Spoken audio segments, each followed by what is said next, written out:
Iniciamos mais um Elgue Você, o nosso programa, sempre com muita informação e conteúdo com credibilidade, e eu adoro estar aqui com vocês. Hoje o nosso programa está extremamente informativo. Recebemos o advogado e professor José Diego Rachid Jaldi, que nos trouxe aí muita informação sobre direito de sucessões e regimes de casamento. Como que eu vou dividir esse patrimônio do falecido? Quem são os meus herdeiros? Quem tem direito? É um assunto delicado, pois envolve um momento muito peculiar da família, perder um ente querido. Fique aqui comigo que o Elgue Você está apenas começando.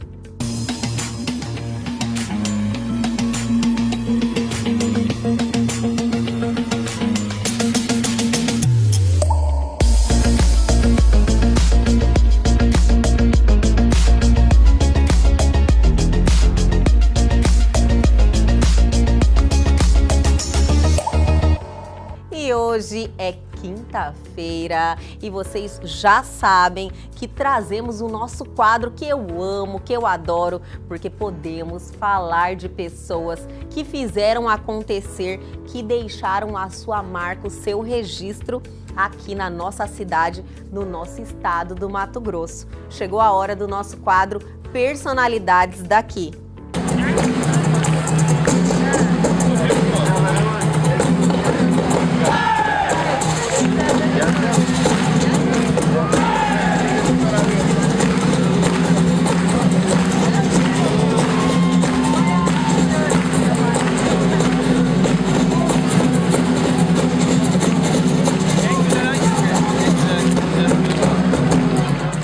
Por enaltecer e celebrar a alegria cuiabana e não medir esforços em dar visibilidade à cultura tradicional de nossa capital, a artista Domingas Leonor da Silva, do Flor Ribeirinha, recebe a homenagem de hoje do nosso programa.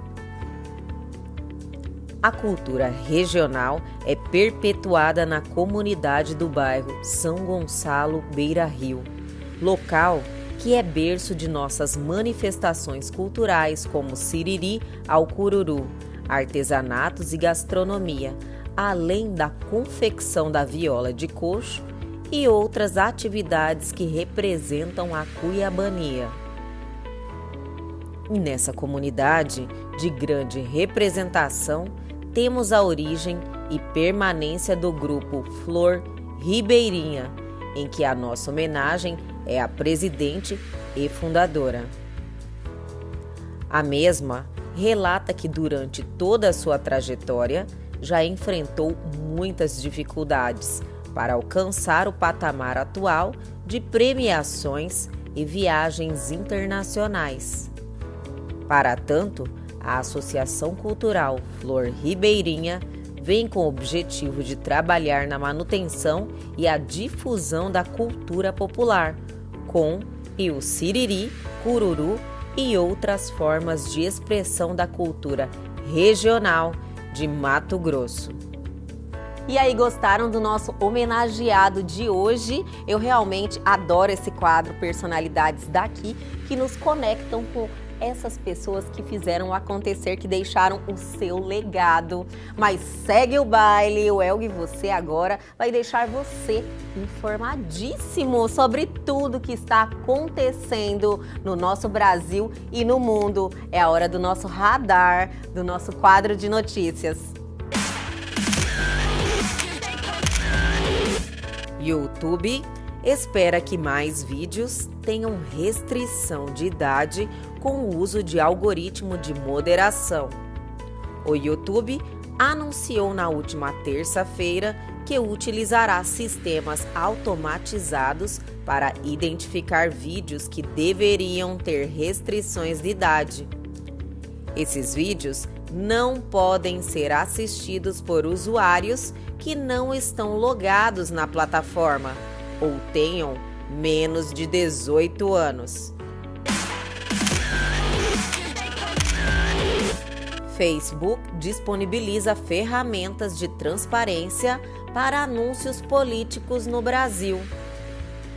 O Facebook trouxe ferramentas sobre publicidade política e eleitoral para o Brasil. A primeira é o relatório de transparência com informações sobre gastos na plataforma. A segunda é uma interface de programação de aplicativo para criar pesquisas personalizadas.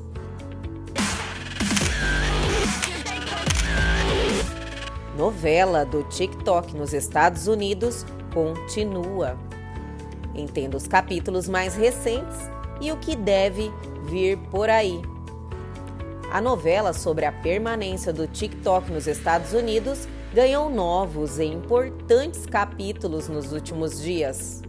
O app de vídeos conseguiu respirar com um novo prazo para vender suas operações nos Estados Unidos, após um aceno positivo de Donald Trump para um acordo que envolve as americanas Oakley e Walmart.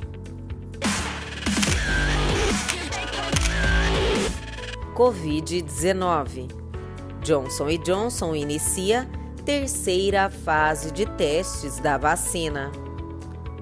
A Johnson & Johnson iniciou na última quarta-feira a terceira fase de testes da sua vacina contra a Covid-19, que contará com a participação de 60 mil pessoas, entre as quais pelo menos 7 mil voluntários brasileiros.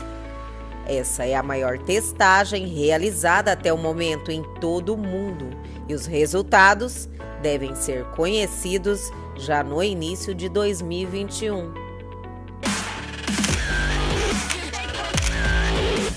Filme que levará Tom Cruise ao espaço será filmado em 2021. O céu definitivamente não é o limite para Tom Cruise. O ator já tem data agendada para ir ao espaço gravar cenas de um novo filme, ainda sem título confirmado. De acordo com o TMZ, o nome de Cruise está na lista das pessoas que irão embarcar na Estação Espacial Internacional entre 2020 e 2023, mais precisamente em outubro de 2021. E aí já estão atualizados de tudo que está aí bombando. Mas fique aqui comigo que o Elg e Você só está começando, tem muito mais.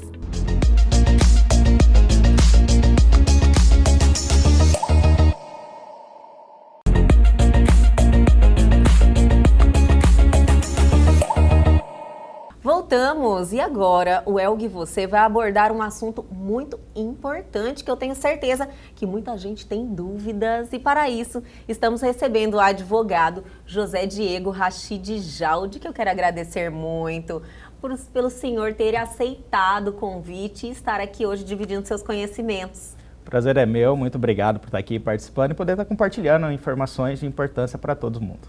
Nós vamos abordar os assuntos sobre sucessões, né, doutor? Exato. Que são, assim, é um assunto que causa muita deficiência de informação por ser um assunto delicado, um pouco burocrático também, mas todo mundo tem dúvidas, né? Todo mundo fala, nossa, eu não entendo muito bem como é que funciona. Então, eu queria que o senhor compartilhasse, tem algumas inovações, o que as pessoas, é importante para as pessoas saberem dos seus direitos, assim, o que mais o senhor acha que a gente tem que transmitir para as pessoas elas estarem atentas? Exato, Elga. Então, o direito das sucessões, nós trabalhamos com a questão da herança após o falecimento da pessoa. Como que eu vou dividir esse patrimônio do falecido? Quem são os meus herdeiros? Quem tem direito? É um assunto delicado, pois envolve um momento muito peculiar da família, perder um ente querido, e já vai ter que trabalhar também com toda a burocracia de um inventário. Para nós podemos ter, se um inventário extrajudicial no cartório, caso todos os herdeiros sejam maiores, capazes, estejam de acordo com aquela partilha da herança. Tipo, se um já não está de acordo, aquilo ali já não acontece. Exatamente. Extrajudicialmente. Não, porque aí a gente vai ter que debater isso num processo mesmo judicial, como que vai ser feita essa partilha. Mas havendo esse acordo entre todos, podemos fazer essa partilha no cartório mesmo. Quais que são as principais... Inovação boa, né, doutor? Ajuda para acelerar o processo, porque numa vara de família e sucessão nós temos várias questões que são debatidas. E além de tudo, a morosidade da justiça que a gente não pode, principalmente nos casos de famílias que devem estar inflamados, né? Demora um pouquinho. Exatamente. Tem inventários que se arrastam aí, né? Há anos.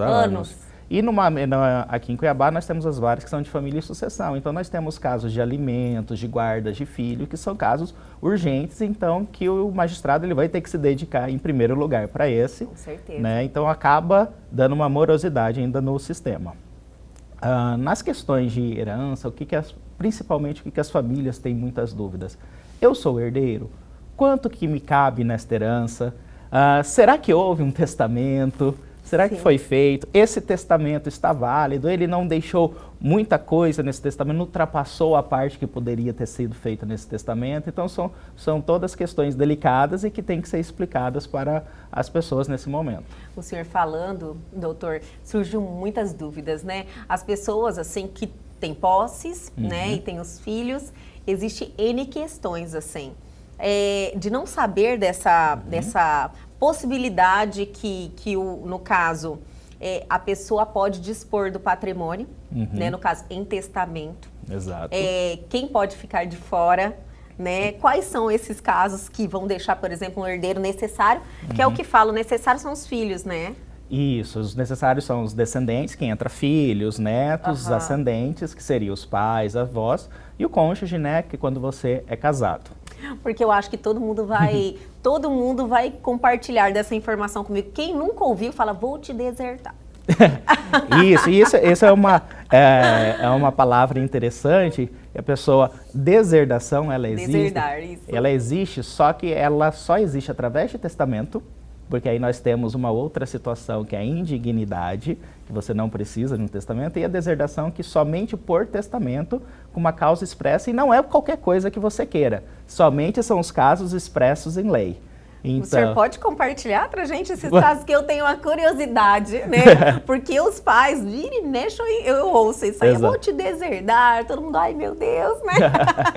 Então, nós temos alguns casos que são os próprios da indignidade, então se eu quiser deixar isso expresso em testamento eu posso, que seria um caso muito, que nós tivemos muito importante no Brasil, da Susana Richthofen, por exemplo, que então, seria atentado contra a vida mesmo. Exatamente, um homicídio doloso da pessoa participar, conduzir isso, então isso pode gerar uma deserdação, uma indignidade, ofensa física contra a pessoa, injúria. Sério? O Código traz também até mesmo relações ilícitas contra o madrasto e o padrasto. Olha que interessante. E também, aí que é um caso também muito grave, é o abandono do filho pelo pai ou do pai pelo filho, por exemplo, em casos de doenças graves. Então, você não quiser cuidar dos seus pais ou seus pais não quiserem cuidar dos filhos, isso também pode gerar uma deserdação. Só que, nos casos, por exemplo, do abandono no caso de doenças graves, isso tem que estar no testamento. Então, só o fato disso ter ocorrido não gera uma deserdação, porque é uma causa expressa de testamento. Tem que estar. Entendi. Então, o testamento passa a ser algo muito importante, né? Com certeza. Além de que você vai ter agora a liberdade de poder distribuir o seu patrimônio. Afinal, você trabalhou a sua vida inteira, você conquistou o seu patrimônio, da mesma forma que você vai usar e gozar disso em vida, você pode dispor de como que você quer que isso seja distribuído após a sua morte. Entendi. Porque a lei já traz para nós uma divisão. Caso você não deixe um testamento, a divisão será feita conforme a lei. Nós já temos os herdeiros expressos. Mas eu quero contemplar mais pessoas do que aquelas que a lei me já coloca. Posso fazer isso? Sim. Posso fazer isso com todo o meu patrimônio? Depende. Olha, esse depende eu não esperava, doutor. Pois Sério que existe uma possibilidade de você poder dispor total, integralmente do seu patrimônio? Podemos. Como nós falamos antes, nós temos alguns herdeiros que são os necessários, que são os meus descendentes, ascendentes e cônjuge. Eu tendo algum desses, eu tenho uma liberdade de dispor até 50%. Então, eu posso fazer um testamento com até 50% do meu patrimônio, eu distribuo da forma que eu quiser. Agora, se eu não tiver esses, mas eu tiver os meus colaterais, quem que são os meus colaterais? São os meus irmãos, tios, sobrinhos, primos. Então, se eu não tiver um testamento, esses meus parentes, eles serão meus herdeiros. Mas, se eu quiser, eu tenho ampla liberdade para testar a partir de agora. Então, eu, porventura, não me dou muito bem com essa parte da minha família. Gostaria de poder contemplar outras pessoas, gostaria de poder contemplar até mesmo uma instituição de caridade. Sim. Às vezes, para muita gente, no decorrer da vida, faz muito mais sentido. Né? Às vezes não tem afinidade nenhuma com os parentes, é uma coisa muito distante. São distantes, a pessoa não convive muito com eles, então, e o patrimônio é seu. Então, neste momento, a lei te permite que, se você quiser, você poderá fazer um testamento e aí sim contemplar quem você quiser na quantidade que você quiser. Excluindo os necessários, né? Excluindo Quando os necessários. Não tem mais os necessários. Exatamente. Quando tem os necessários é só 50%. Até 50%, exatamente. Doutor, nessas questões assim da sucessão, quais são assim as dúvidas que o senhor se depara no dia a dia, assim, as pessoas que vão até o seu escritório que estão nessa situação? Principalmente quem são os herdeiros, como que será feita a partilha para esses herdeiros. A pessoa teve 3 filhos. Esses 3 filhos, por exemplo, cada um possui 2 filhos, que são netos do falecido. Só que quando o pai faleceu, um desses filhos já era morto. Já estava pré-morto, que nós chamamos, faleceu antes do pai. Quem receberá? Somente os 2 filhos vivos ou os netos, filhos daquele pré-morto, também recebem? Nesse caso, vai ser dividido em 3 partes, 1/3 para um filho, 1/3 para o outro, e esse outro 1/3 vai ser dividido para os 2 netos. Então, eles passam a ser herdeiros também, que nós chamamos de direito de representação. Olha só que interessante. Por isso que as pessoas realmente têm muitas dúvidas, né? Exato. Que realmente é minucioso a questão da sucessão. A questão do casamento também. Isso é muito importante, o casamento, muita gente tem dúvida. Como que funciona a divisão desse patrimônio quando você também é casado? Nós temos um regime de bens, por exemplo, a comunhão universal. O que é? Quando você casa, todo o patrimônio passa a ser do casal. Então, havendo o falecimento do marido ou da esposa, então ele tem metade do patrimônio do casal. Então, essa metade que vai ser dividida para os filhos, por exemplo. E a outra metade? A outra metade ela não será uma herança da esposa, do viúvo ou da viúva. Ela já é patrimônio próprio. Então ela já tem como meação. E aí qual que é a principal consequência disso? Como meação, essa metade que já fica para o viúvo como viúva não paga imposto. E aí, enquanto só vai pagar o imposto, a parte que vai ser destinada aos filhos, por exemplo. Porque aqui nós pagamos imposto até mesmo depois que morre. Doutora, isso aí é uma questão realmente complicada, né? Do imposto. Podemos entrar um pouquinho nessa parte dos regimes de casamento? Sim, claro. Então, vamos segurar só um pouquinho, eu vou chamar o comercial, mas a gente já volta. Fica aqui comigo.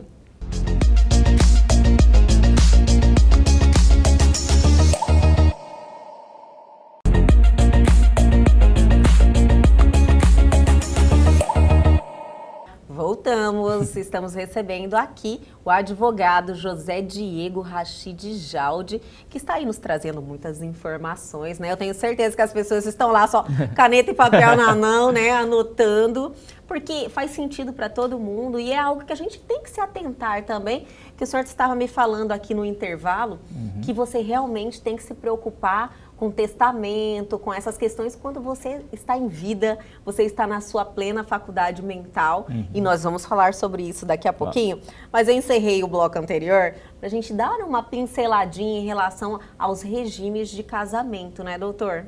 Exato. Nós temos no Brasil, né, 4 tipos de regime de casamentos, né, comunhão parcial, comunhão universal, separação de bens, participação final nos aquestos.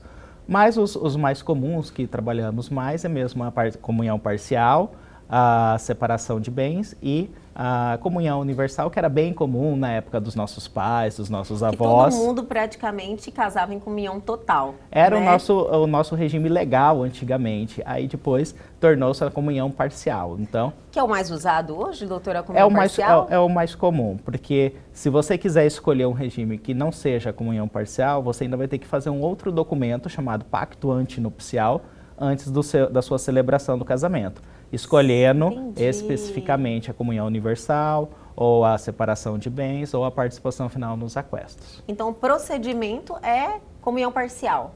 O legal, se você... tipo assim, é o natural, você vai lá, você não Seria. precisa ter uma outra... outro documento. Este outro documento. Então, é o mais utilizado, então. Acaba sendo mais utilizado, porque aí você também não precisa pagar esse outro documento, que é o pacto. Entendi! E é caro?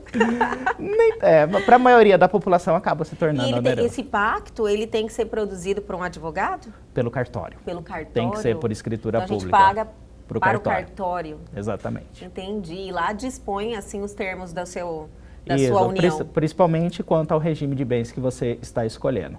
Porque aí nós temos grandes diferenças, né, nesses três. Porque o principal, a nossa comunhão parcial, qual que vai ser a principal característica dele? Os bens adquiridos após o casamento serão partilhados entre os dois. Os anteriores já pertencem a cada um, Sim. com exceção dos bens advindos de doação ou herança. Na comunhão universal, já todos esses bens anteriores, posteriores, em regra, eles vão se comunicar, eles vão ser do casal. Então, num eventual divórcio, por exemplo, nós vamos utilizar todos os bens do casal para poder fazer a meação de cada um. Entendi. E na separação de bens, eu resguardaria os bens de cada um. Na separação, cada um no seu quadrado. É isso aí? Em resumo, sim. Doutora, eu tenho uma curiosidade em relação a esse regime de separação total de bens. Eu acredito que eu e uma grande maioria de pessoas, a partir do momento que você casou em separação total, cada um tem a sua vida independente e nenhuma questão se comunicaria, né? Então, cada um no seu quadrado, como eu falei. Porém, existe uma questão que eu quero saber do senhor se procede, é quando o seu cônjuge vem a falecer, você vira herdeiro. Exatamente, porque aí nós temos consequências diferentes, um divórcio, por exemplo, e para um falecimento. Então, quando a gente trabalha e explica a questão das consequências de uma separação de bens, de uma comunhão universal ou comunhão parcial, nós temos primeiramente falando as consequências da divisão de bens se aquele casal se divorciasse. Mas se eles estão juntos e vem acontecer o falecimento de um deles, nós já vamos trabalhar com as consequências num regime de sucessão, no direito das sucessões. E aí que nós podemos ter umas consequências diversas. Nós temos, por exemplo, comentamos anteriormente, numa comunhão universal, por exemplo, houve o falecimento de um dos cônjuges. O cônjuge vivo, viúvo ou viúva, já vai ter metade do patrimônio para ele. Sim. Mas se eles tiverem filhos, essa outra metade vai ser dividida só para os filhos. Então, o viúvo, a viúva, acaba não sendo herdeiro neste momento. Ele tem a meação, mas do patrimônio do falecido ele não recebe. Entendi. Diferente que se fosse uma separação de bens. Ele fez o pacto, tudo bonitinho, então o falecido tem o patrimônio dele e esse patrimônio vai ser dividido entre o viúvo, a viúva e os filhos. Entendi. Então, ele vira na condição de herdeiro. Vira a condição de herdeiro. Tem uma consequência diferente do que se de fosse... igual com os filhos. Nós temos uma regrinha só, que também hoje em dia que os casais acabam tendo menos filhos, né? Então, acaba não se aplicando muito. Quando ele vai ter um direito mínimo de 1/4 da herança se os filhos forem comuns, ou seja, os filhos são do casal. Então, aí neste caso, se for a partir de 4 filhos... o cônjuge vai ter um direito mínimo a 25% da herança.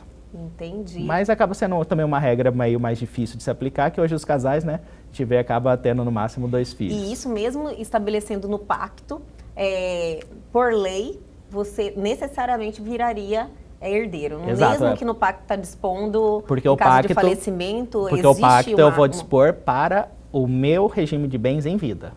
Se qualquer coisa que eu quiser dispor para após a minha morte, é outro documento, que testamento. Volta lá no testamento. Exatamente. Né? E já que nós estamos voltando no testamento, doutor, vamos voltar na questão que o senhor estava me falando, que as pessoas não gostam de falar de testamento, né?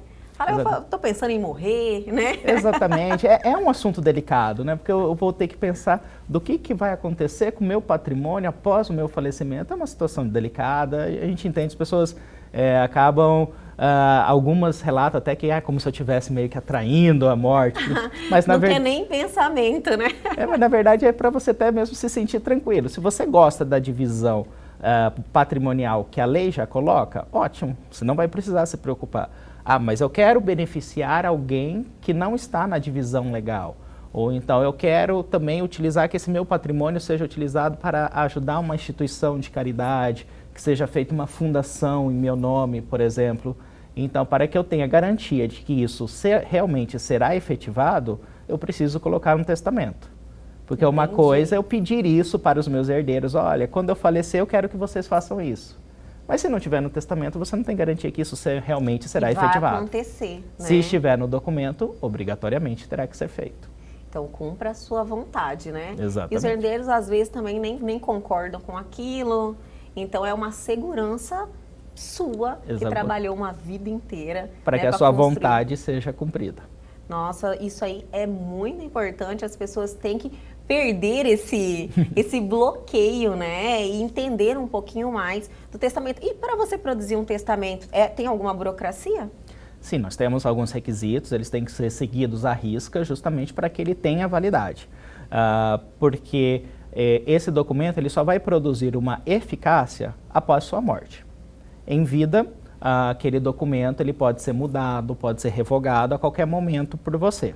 Sim. E após o seu falecimento que ele vai ter uma eficácia. Então, por isso, ele tem que seguir todos os requisitos legais. Nós temos no Brasil 3 espécies de testamentos principais, que seria o público, o cerrado e o particular.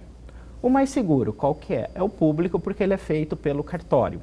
Você vai até o cartório e eles têm lá o formato deles. Ele vai ser redigido por uma escritura pública. Entendi. É ideal que você procure um advogado, porque o cartório, ele tem uma demanda de serviço muito grande, ele vai te explicar, ele vai fazer, mas, como vocês estão vendo, temos vários detalhes, várias situações que podem ser postas. Então, você pode procurar um advogado, conversar detalhadamente sobre todas as suas vontades, como que você queria saber se esse tipo de estipulação que você quer colocar no testamento é permitido. Por exemplo, veio à cabeça aqui, é muito comum a gente ver em filmes americanos a pessoa deixando a herança para o seu cachorrinho. Cachorrinho, é verdade, já vi muito em filmes isso. Isso aí não é possível? No Brasil não é possível. Nossa. No Brasil não é possível, eu tenho que deixar ou para uma pessoa física ou para uma pessoa jurídica. Por exemplo, uma instituição de caridade é uma pessoa jurídica, eu posso deixar esse patrimônio. Eu até compartilho desse entendimento. Mas né? o que eu posso fazer? Eu não posso deixar para o meu cachorrinho, mas eu posso deixar como um encargo para que uma pessoa cuide do meu cachorrinho. É isso que eu ia falar, eu acho mais certo. Exato, né? porque o animal ele não tem como administrar. Ele vai ter que ser cuidado por alguém. Assistido por alguém, Exatamente, né? Tem um tutor, como dizem, né? Então eu vou deixar uma herança para uma pessoa com o encargo dela cuidar desse meu cachorrinho. Aí sim, aí isso é possível. Eu acho que faz mais sentido. Também fica bem mais, até mesmo prático, né? Porque aí você tem de quem cobrar os cuidados com o seu animal. É que às vezes as pessoas querem chocar, né? Deixei para o meu cachorrinho, né? É algo que choca realmente. Muita gente fala, não, pelo amor de Deus, aí né? não precisamos exagerar Doutor, tanto. nós estamos aí no testamento público. Isso. Nós temos mais 2 opções, né? Isso. Mas, segura um pouquinho. Tá interessante, né? Eu também estou adorando, mas vamos chamar o comercial e a gente já volta.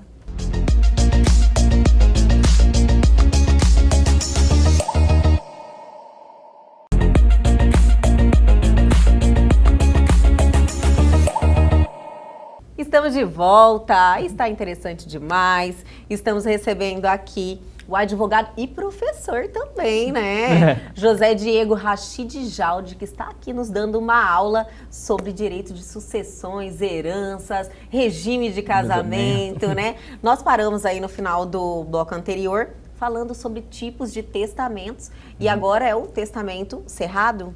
Qual que é Vamos só terminar também um pouquinho do testamento do público, Ótimo. que aí ele vai ser feito por uma escritura pública, pelo cartório, você, de preferência, consulta o advogado para já minutar esse testamento, mas nós temos também o que você vai ter que tomar cuidado, você vai precisar de 2 testemunhas.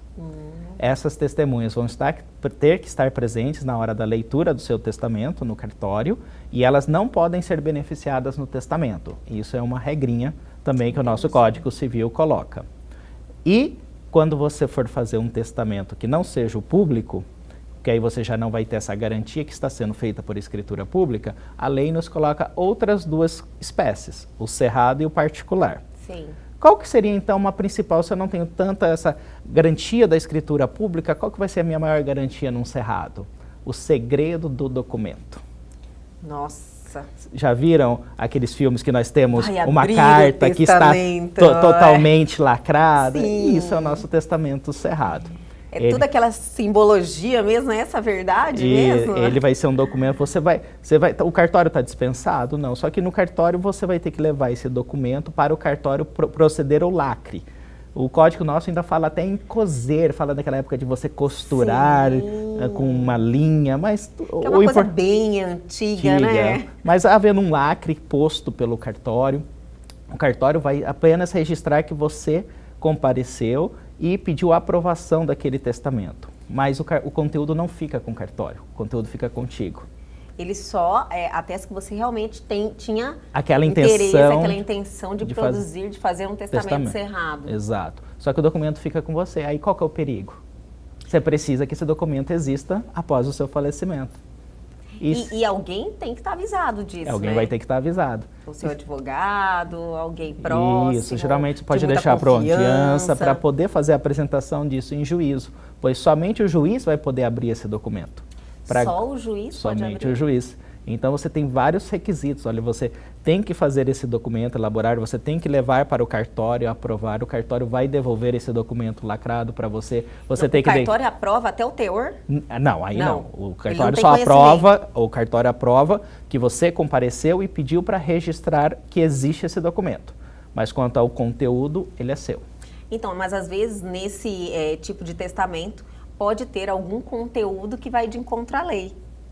Mas aí por isso que ele vai ser aberto pelo juiz e tudo aquilo que for contra a lei, aquilo vai ser excluído. Ele vai ser avaliado posteriormente. Então, houve alguma cláusula testamentária que a lei não permite. Então, ou que se torne um filho, né? Até que seja aprovado. Isso, ou então, aqui, como nós conversamos antes, eu tenho filhos e fiz nesse testamento 100% do meu patrimônio para uma instituição de caridade. Não posso.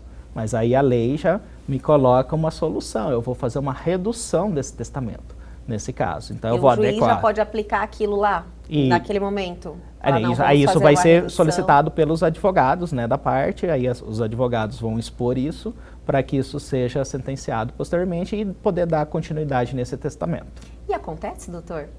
Pessoas que optam por esse testamento? É bem raro. Uma vez eu até fiz quando eu estava... acompanhando alguns clientes, fazer alguns testamentos, né, no cartório, perguntei até se eles tinham feito testamentos cerrados, tudo. Num período assim de 20 anos, foi feito mais ou menos uns 2, 3 aqui no Mato Grosso. Nossa, muito baixa, né? É baixo. É interessante, assim, é uma questão interessante para a população saber. Existem possibilidades. Mas quase em desuso, né? Quase em desuso, principalmente porque já pensou se esse documento, uma pessoa desavisada, com o falecimento, abre esse documento em casa?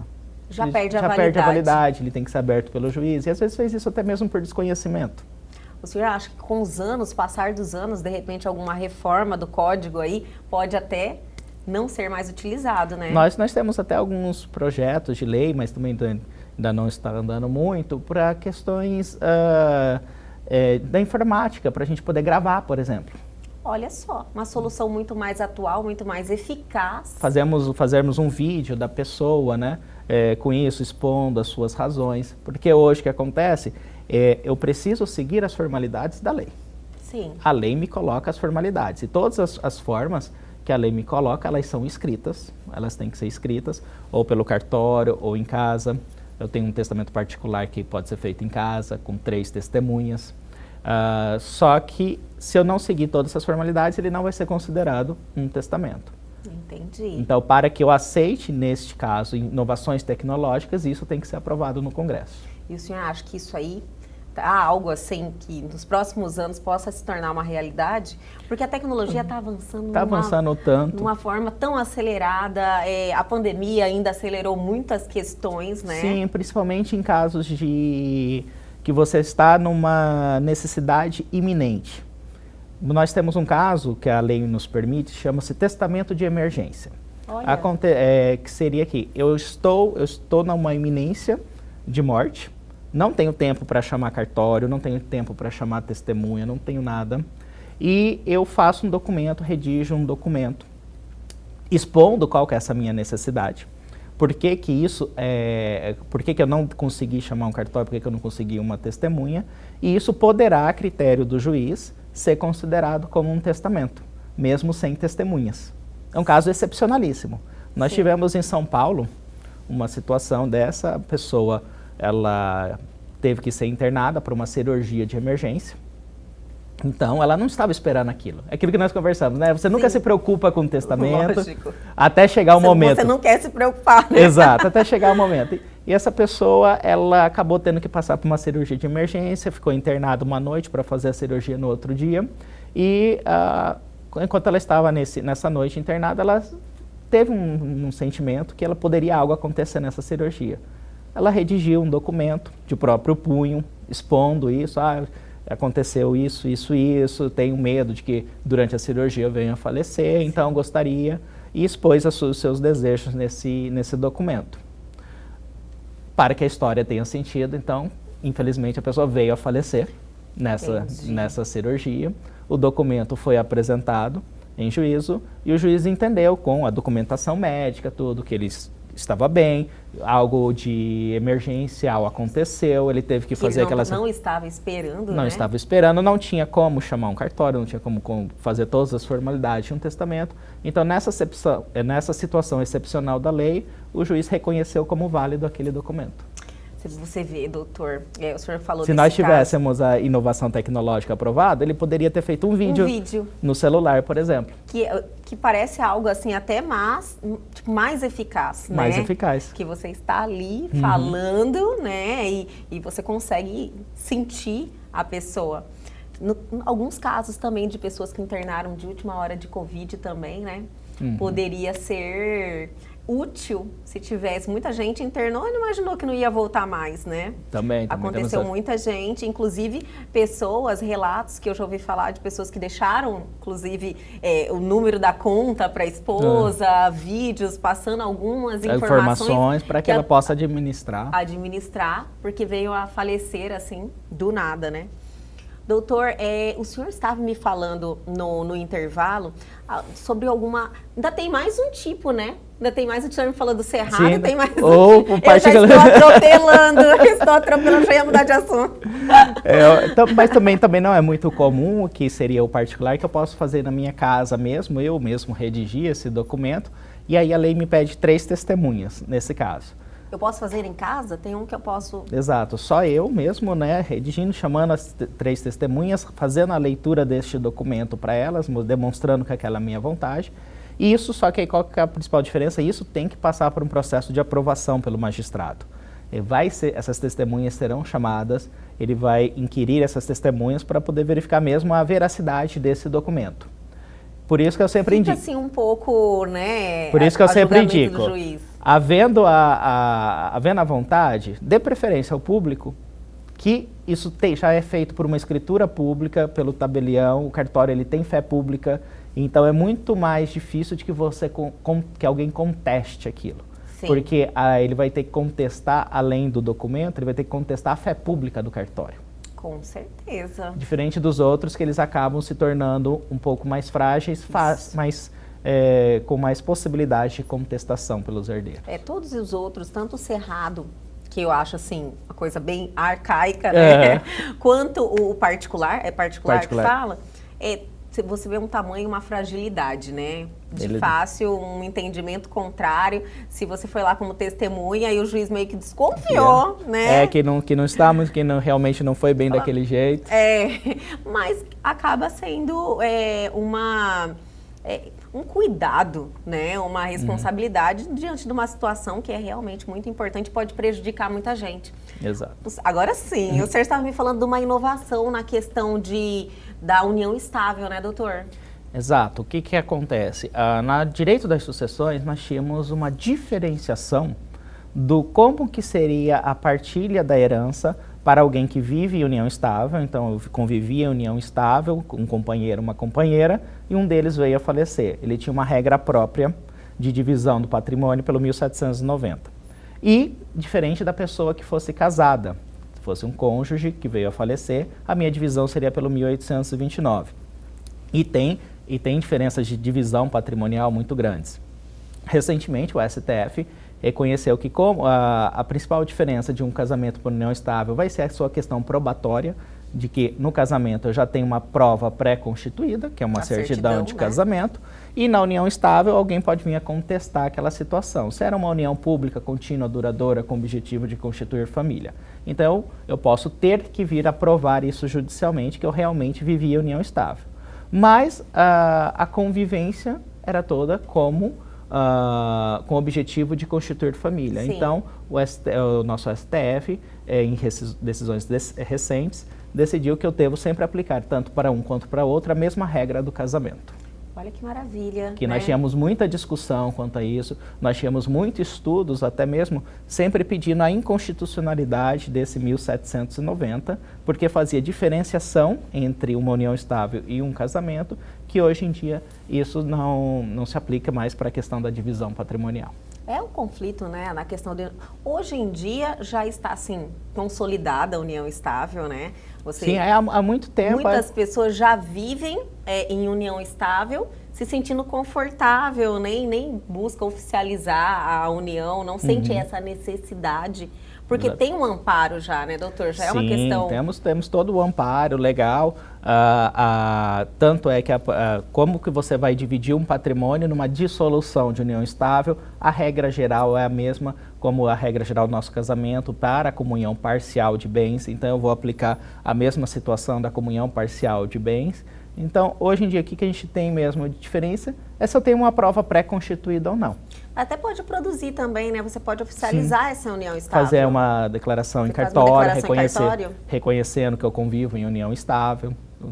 Então, já tem toda essa situação. Por que já não casa logo, né? Então, já vai reconhecer a união estável, né? Já casa. Hoje em dia, até para casar tá mais simples também, Sim, né? O casamento, tanto é que para casar você não precisa nem de advogado. Não precisa? Não precisa. Basta você se dirigir ao cartório, eles fazem todas as explicações, tem lá sobre os regimes de bens. Agora, para você divorciar, você precisa. Também. Não, eu tipo Pro divórcio você precisa do divórcio, você precisa, em todas as questões não tem, extrajudicial não tem. Mesmo no cartório, até mesmo para o inventário no cartório ou para o divórcio em cartório, posso fazê-lo? Posso, mas eu preciso do acompanhamento do advogado. O advogado é indispensável nesses casos. Nesses casos. Olha só, porque é um acompanhamento também no profissional que estudou para aquilo, que está lá, que acaba evitando muitos conflitos, né? Isso, até mesmo para poder já orientar as partes sobre a correta divisão dos bens, como que se está fazendo, o que cada um tem direito. Então, você pode, no caso quando eles estão de acordo, você pode ter um advogado para cada um, ou mesmo você pode ter um advogado comum para ambos, que vai explicar e colocar na mesa todas as situações que eles podem fazer. O senhor falou algo interessante, eu não posso deixar de pontuar. Quando eles estão de acordo, sempre acontece muito todo mundo de acordo? Ou o conflito é meio que algo pontual nesse momento? Depende muito, porque nós temos situações em que há casais em que houve um desgaste natural do relacionamento, mas que os dois ainda acabam tendo um bom convívio, mas não mais como um casal, não mais como juntos. Então, nesses casos, a gente consegue fazer um divórcio consensual até de uma maneira tranquila. Agora, obviamente, tem situações em que aconteceu algo muito... Que não existe como... muito ruim no casal, que eles não se deram mais bem, desgastando muito a relação, né? E eles não conseguem mais ter um convívio, nem mesmo para poder conversar sobre isso. E aí é essencial a presença do advogado, que aí vai o advogado um mediador, mediador para poder fazer o acordo entre os dois. E ele vai, conversa, explica, porque eles realmente não se entendem, Não né? consegue. Às vezes é uma coisa simples de se resolver. Mas vai muita questão emocional. O emocional está tão desgastado que precisa desse terceiro, esse mediador, justamente para poder fazer o entendimento melhor para o casal. Então, mas assim, espero que exista um amadurecimento das pessoas, né? Porque quanto melhor você decidir, por exemplo, amigavelmente, facilita para a justiça também, menos processos judiciais. É o principal objetivo. Hoje a gente tem que sempre procurar a conciliação, a mediação entre as partes, né? O nosso direito hoje ele está sendo voltado para isso, sempre procurar essa mediação para a resolução mais simples, fácil e harmônica dos conflitos entre as partes. Porque antes nós tínhamos um entendimento de conflito, todo mundo, não, tem que ir para a justiça, vamos brigar. Era cultural, justiça é briga, justiça é uma guerra. Isso, né? Hoje não, hoje nós temos já, principalmente em direito de família, essa questão de tentar harmonizar essas relações. Maravilhoso, doutor. Eu quero te agradecer muito pelo seu tempo, por o senhor estar aqui. Acredito que a sua presença aqui, passando essas informações, nós contribuímos para esse esclarecimento das pessoas perante umas questões que a pessoa fica na ignorância, né? Não sabe detalhes, e isso aí prejudica um amadurecimento numa relação que é delicada, que envolve a emoção. E que é a única certeza que nós temos da vida, né? É, com certeza. Todo mundo, um momento, infelizmente, vai ter que passar por essa situação. Espero que sem impostos, né? Muito obrigada, Obrigado doutor. você. Obrigada mesmo. Espero que o senhor volte aqui novamente logo. Sim, com certeza. Um abraço. Obrigada.